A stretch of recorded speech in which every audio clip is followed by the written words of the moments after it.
Minute ধরে সেই কম্পন অনুভব করতে পারলাম আমরাও। কলকাতায় ভূমিকম্প, ফের কলকাতায় ভূমিকম্প। কলকাতায় ভূমিকম্প, কয়েক মিনিট ধরে ভূমিকম্প, কিছুক্ষণ আগেই সেই ভূমিকম্প, এবং আমরা নিজেরাও সেই কম্পন অনুভব করতে পারলাম।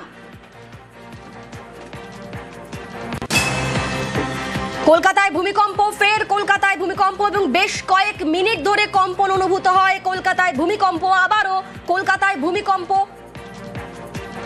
বেশ কয়েক মিনিট ধরে কম্পন অনুভূত। জায়গা থেকে ভূমিকম্প অনুভূত হওয়ার খবর পাওয়া যাচ্ছে। আমাদের সঙ্গে বিশ্বজিৎ সাহা রয়েছেন এই মুহূর্তে। বিশ্বজিৎ,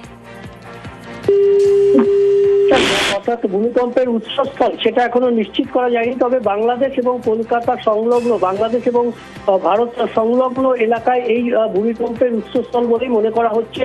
এখনো পর্যন্ত যে প্রাইমারি রিপোর্ট পাওয়া গেছে তাতে কলকাতা, দক্ষিণ চব্বিশ পরগনা, হাওড়া, হুগলি সহ অর্থাৎ বাংলাদেশ লাগোয়া যে সমস্ত জেলাগুলো রয়েছে এবং বাংলাদেশের বেশ কিছু এলাকায় তীব্র ভূমিকম্প অনুভূত হয়েছে। বেশ কিছুক্ষণ ধরে বেশ কয়েকবার এই ভূমিকম্পের টের পাওয়া গেছে, অর্থাৎ কোথাও বেশ কিছুক্ষণ কয়েক সেকেন্ডের জন্য একটানা কেঁপে উঠেছিল কলকাতা সহ হাওড়া, দক্ষিণ চব্বিশ পরগনা, উত্তর চব্বিশ পরগনার একটা বড় অংশ। অর্থাৎ কলকাতা শুধু নয়, কলকাতার আশেপাশের এলাকার যারা বাসিন্দা তারাও এই ভূমিকম্প অনুভূত করছেন। অর্থাৎ বাংলাদেশ এবং কলকাতার সংলগ্ন এলাকাতে এই ভূমিকম্প হয়েছে এমনটাই খবর পাওয়া যাচ্ছে।